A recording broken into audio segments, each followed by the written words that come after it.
this is going to be a video on dynamic joint mobility. Okay, what is dynamic joint mobility? Well, the name immediately implies dynamic, so there's movement involved. And it's joint mobilizations. These are you actively moving your joints. Okay, so as an example, you go to a chiropractor. Chiropractor lays you on the table and they move your joints for you. Well, we're going to eventually get to the point of teaching you how to move every single joint in your body. But for now, I'm going to give you some of my favorite drills that you can do right away to start moving some of your own joints. Why this is important? Your brain loves information. Your brain loves to know where your body is in time and space. And movement of your joints is a fantastic way to give your brain that information. So every time you move a joint, you create signals in the receptors of those joints and the tissues around those joints. Those signals go from that hand all the way up to the spinal cord into the opposite side of the brain. So when your brain says, whoa, you just moved stuff, I just got a bunch of information, your brain gets better at knowing how to do those movements. So when we want to move every part of your body, what's going to happen eventually is that your brain will get really good at moving all of your body. And that's important, not just for getting you out of pain. That's important for keeping you out of pain, performing at your best, doing more of the things you care about, and all in all, lowering stress and giving your brain a sense of safety in the world. So stick around. You're going to see some cool videos here of my favorite drills. Follow along. I do have a couple rules, though, when you do follow these videos along. 1, never move into pain. Okay, this is super important. If there's any drill or movement that we're doing that causes you pain, please don't go into that range of motion that causes you pain. When we do a shoulder exercise, if your shoulder circle ends up smaller, that's fine.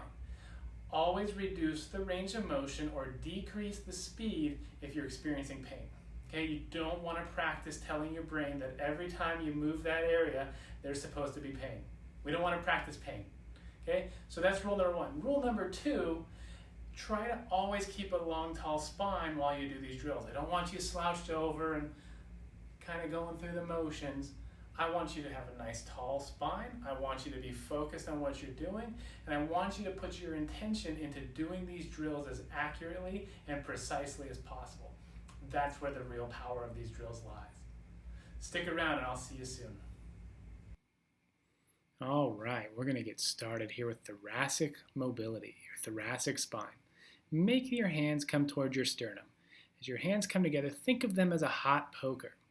As your hot poker gets close, you drive your spine away. You're pulling your sternum away from that hot poker. Okay? What you don't want to do is lean into the hot poker. You want to not round your spine forward. Instead, you want to make sure your spine is going behind you. Now we're going to work some shoulder mobility. So we're going to focus on a straight arm here, and we're going to make a nice circle. A good, smooth, well-controlled circle, super important for shoulder function, super important for brain function. And if you want to, you can do a more advanced version. You can actually turn this into a figure 8. And of course, you can reverse the direction of the figure 8.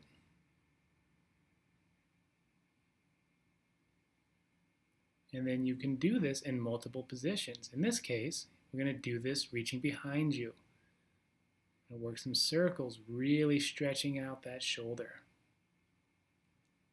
Again, keeping a straight arm the whole time and a steady body. You can also do your figure 8s in this position. The figure 8 is a little bit more demanding and requires a little bit more control from your brain. Super important. Now we're going to work your hand figure 8s. Big thing here, keep the elbows to the side. This one's a pinky lead, so the pinky is leading the movement and the rest of the hand is following. And then you're going to reverse it. Your index finger will lead the movement and the rest of the hand will follow. All the while keeping the elbows to your side. You should feel a nice stretch through the palm and the back of the hand if you're doing this correctly. Now we're going to work your lumbar spine. So the first thing we're going to do Then to the side, round through the lumbar spine as you go forward, lean over to the other side, and then come back up nice and tall. We'll do it the opposite direction. Round to the side, round forward, over to the side, back up nice and tall. Now we're going to do the second variation. Starting the same way, but instead we're going to lean back into extension and then come back up tall. Then we're going to go the opposite direction to the side, back into extension, and then all the way up tall. Beautiful. Now we're going to work your neck. Starting with neck rotations, imagine you have a board underneath your chin. And you are rotating right to left with your chin gliding that board. Now you're going to tilt. You're going to bring your ear towards your shoulder. The rest of the torso is still, just your neck is moving. Now we're going to do the chicken. It is exactly what it sounds like. You're jutting your head forward like a chicken and pulling it back. The head stays level, and this is all within the neck. Do not let the rest of the body move. Now we're going to work on a hip circle. You're going to hold on to something for balance because you're going to be standing on one leg, and you're going to make a nice circle with that opposite hip. You're going to go both directions. And this should only be a hip movement, not a pelvic movement. And as you'll see here, still holding on for balance, the amount of movement you get, you're actually getting that hip to go behind you.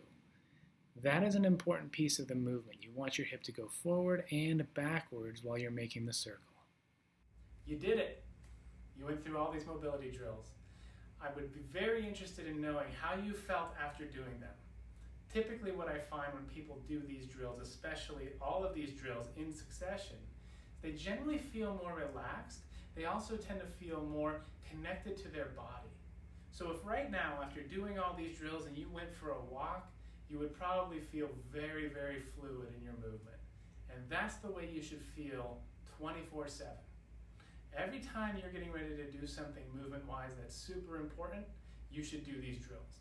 Every time you're feeling a little stressed and anxious, you should do these drills. Every time you're getting ready to approach something that's novel or different or potentially stressful in your life, you should do these drills. And if you just experienced something stressful, these drills could be very powerful for getting you out of stress. I hope you enjoyed these exercises as much as I enjoyed showing them to you. I've got a ton more to show you, so stick around, and I will see you soon. Take care.